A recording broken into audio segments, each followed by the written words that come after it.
doesn't really work. I'm sorry. I wish it did. We all wish that worked. 11, 12, It's a shame that bullying doesn't work. It would be so convenient if it did. Okay. Hi friends. In Planet Earth Dating, it's Tuesday, September 22nd, 2020. It's the fall equinox.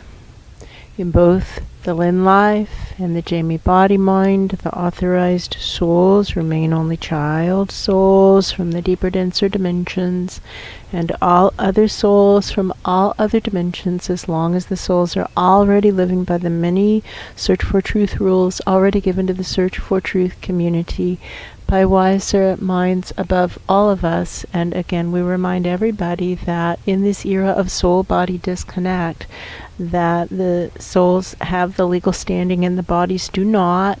And so it doesn't help for the bodies to get snippy to the souls. And so if they're not living by the rules, then so be it.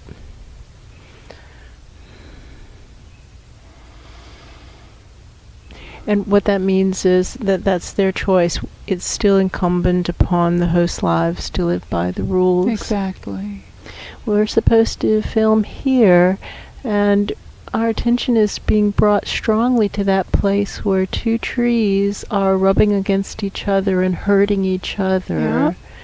And one tree clearly has a choice. It looks like an aggressive move to have grown its branch right there. It's like, why didn't you grow it 5 feet one way or the other? That's right. And it's a really big oak tree that we like, actually, but it's being nasty to this sweet gum that's growing straight up. And sweet gums tend to do that. It's one of the things we like about sweet gums. That's true.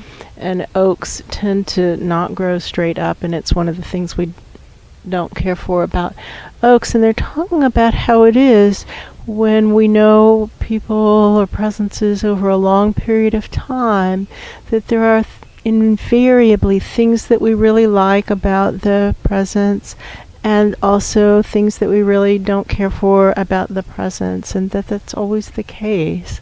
So we like many things about the oak trees, but we don't like how they will just grow their branches sideways and kind of in an aggressive, bullying way. Yeah, that's true. We don't like that about them. And so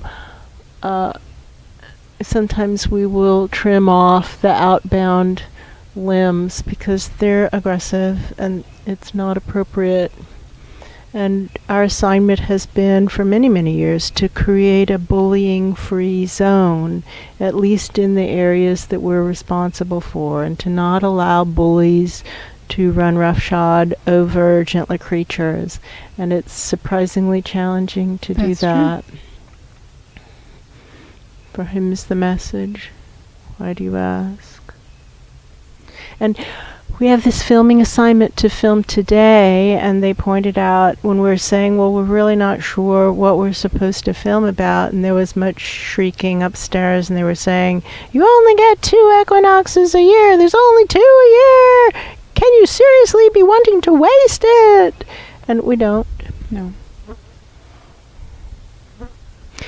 And this does point out, the microphone just changed. I feel that.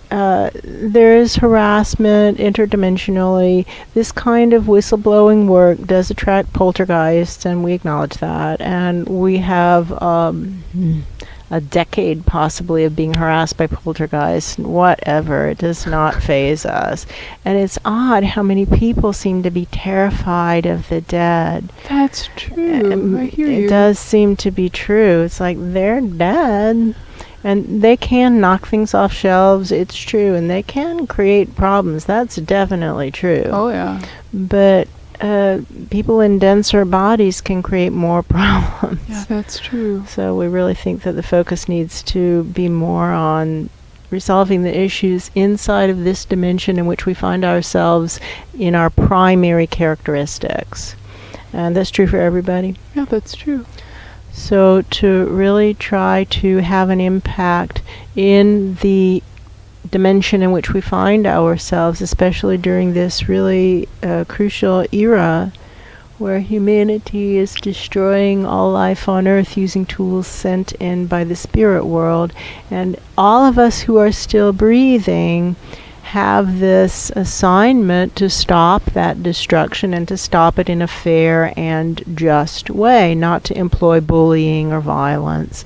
Non-violence and fairness as tenets of the effort. Oh, that's true. Everyone's yelling. Mm-hmm. We're just still going to come back.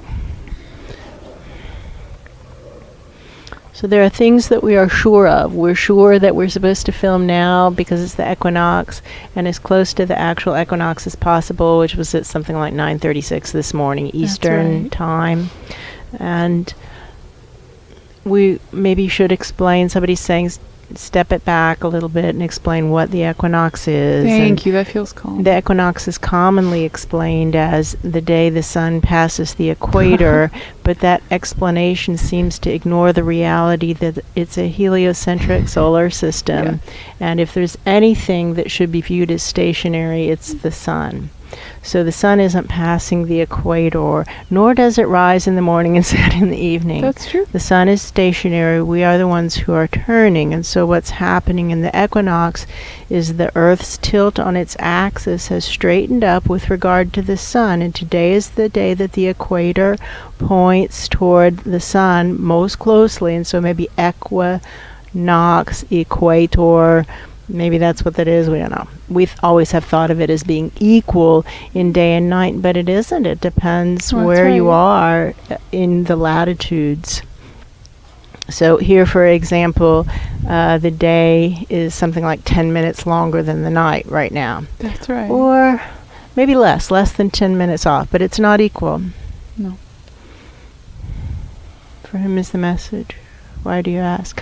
Okay, and so they're really talking about the equinox and how important it is to remember that it's the Earth that's tilting and not the sun. And this is an important message, and it has to do with the soul plan and the life. That's right. And they were talking about, now the microphone just switched. Again, they're talking about what was said in a filming recently, where they were saying sometimes when you meet people you can see their destinies, which is definitely true. Oh, that's true. And how letting go of the wrong thing, people can be very busy all their lives and they never accomplish even the first thing on their actual soul plan. They don't fulfill their destiny at all. They never get around to it.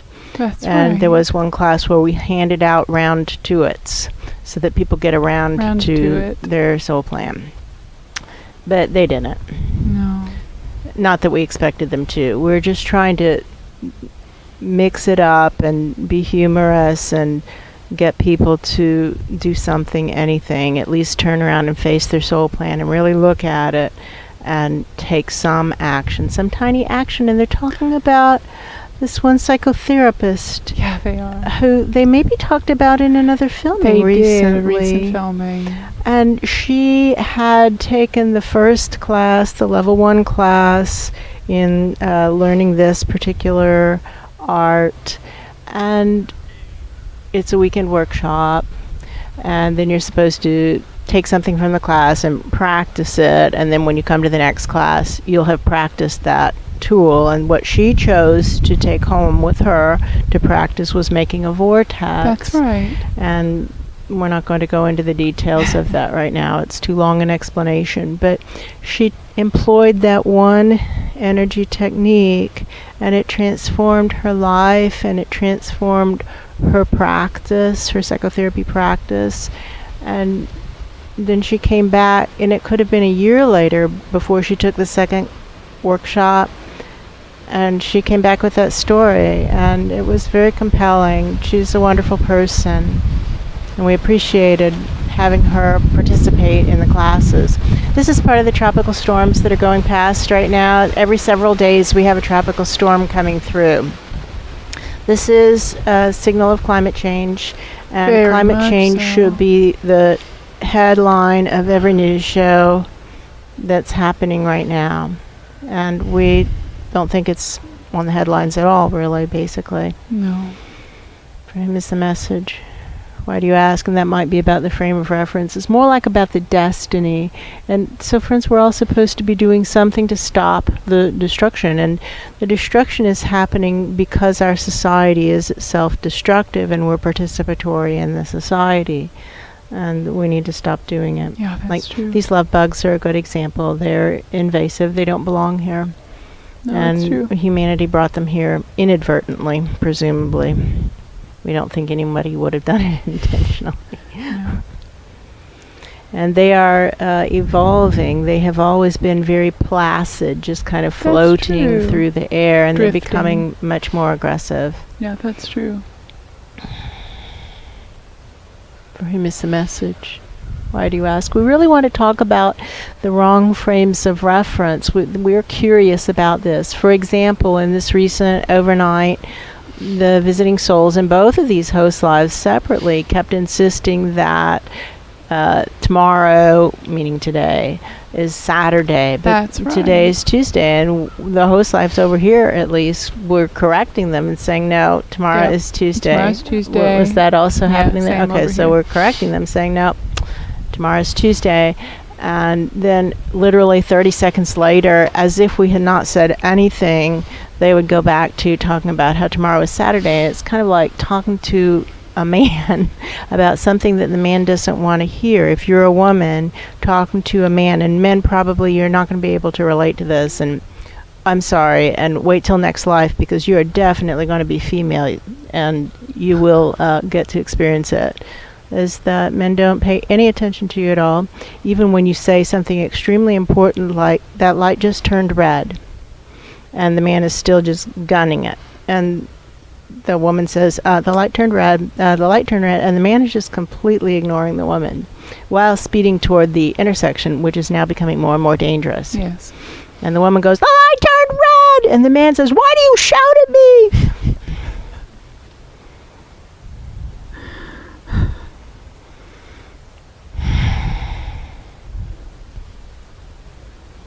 Ruth Bader Ginsburg died. That's true. And Ruth Bader Ginsburg presumably did not want her successor to be appointed by a corrupt Congress, a corrupt Senate, who is blatantly and openly corrupt. And yet, I guess she should have retired earlier. Somebody's saying, I guess, she should have retired earlier. It's not our guess. We're just passing it on.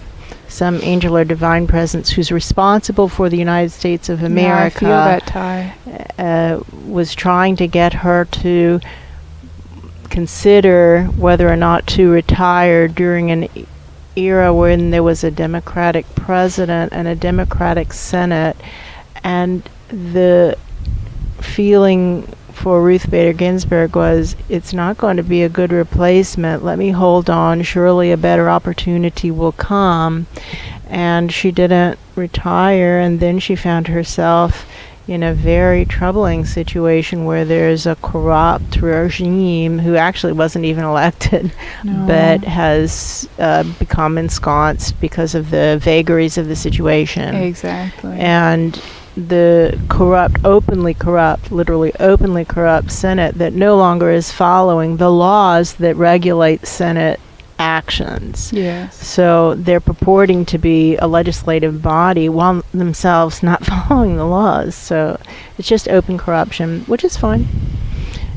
And it's really time for the United States to pass the baton to another country and let another country set the tone, because we're so openly corrupt and we're relying so heavily on bullying. And that's wrong. We should set a better tone if we want to lead the world. But the point is that Ruth was waiting for a better opportunity, and it didn't come. Yeah, that's true. And there's so many people who are just wasting their lives. Maybe they're waiting for a better opportunity to make a difference. And we're at go time right now. Friends, we're at go time right now. We need to cut our carbon emissions now.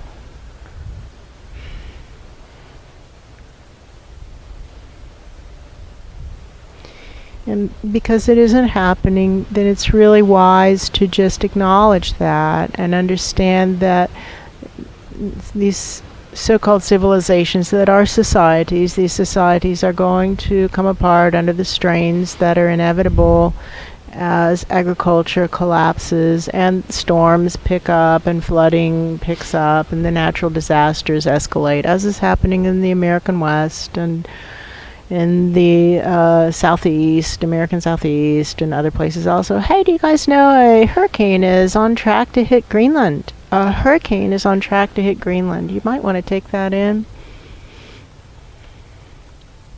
Armageddon.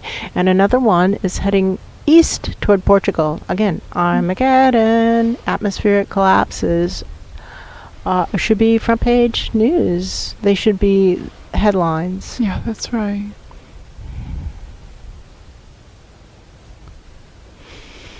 Happy Equinox. What now to stop the destruction in a fair and just way? What has worked in other black holes of corruption to stop the destruction in a fair and just way? They're talking about a dreamer who was here last night, who was coming down a steep hill and found a little red barn. Can you see the little red barn? I don't know behind if it's in us? this Well, shot. there's It would be the little over red that barn one's shoulder. is right uphill from here. But the hill in the dreaming was much steeper. Yeah, that's true.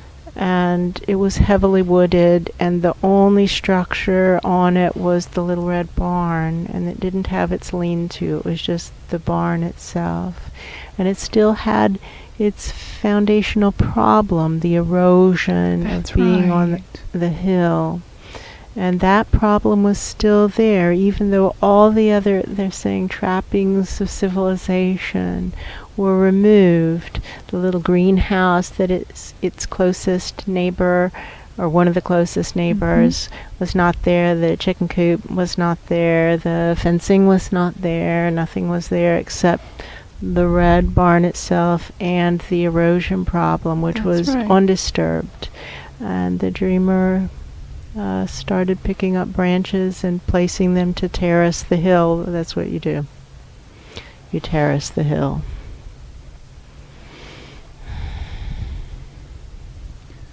So everything else was gone, but the problem still remained. And That's maybe right. this is about the soul plan, is listen, everything else is going to fall away, and the assignment is still going to be there. That's and right. the only thing that we're sure of is that each of us will die.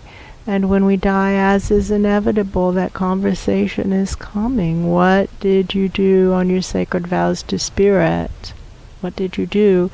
And they're not even saying, is this your signature? Because they've been talking about how all the trappings of the soul plan have been eliminated, and it's just down to like the base of the soul plan, which is to stop the destruction and to do that in a fair and just way.